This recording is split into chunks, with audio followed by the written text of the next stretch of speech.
Caribbean architecture, for the most part, has been created using colonial style of architecture. What do I mean by this? Essentially, architecture that has been left in place from the 16, 17, and 1800s that have, for the most part, not changed, right? Culture has moved on, and so much has been created as far as culture, but architecturally, things have pretty much stayed the same. How do we update the architecture while understanding that we can't just do a clean sweep of everything? This is a realistic approach, right? In a lot of my previous videos, I speak about how we can just do away with all of the architecture, all of the infrastructure, all of the urban design framework, and then essentially put us in a position where we can start anew. But this is very unrealistic, and I think that this can only be done if we actually look to open plots of land and areas that might be new cities. So how do we do this? Number one, we seek to blend and integrate. New York City is very good at doing this, where they don't have one particular design style. They have multiple design styles, and the city is like a mash up of mixes and blenders when it comes to architecture and the aesthetics that are on the facades and even the interiors of buildings.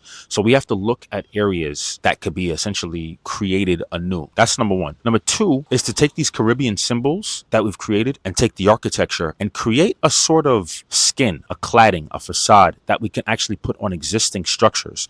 So if we have a structure that is a Georgian colonial referenced architecture that was created in 1789, it's still standing today and it's just been updated pretty much in the same, hideous style. What we can do is we can essentially remove that skin and put on a new facade. And I think this is really the big one. And this is one of the reasons why I think the Caribbean symbols are important, because it can help to alleviate current or existing architectural aesthetic that we have and move us towards a new architectural aesthetic. So let me know what you guys feel about this in the comments. I'm excited to actually work with individuals in Jamaica and all the islands on existing structures and how we can actually make this change in a relatively quick and cheap manner.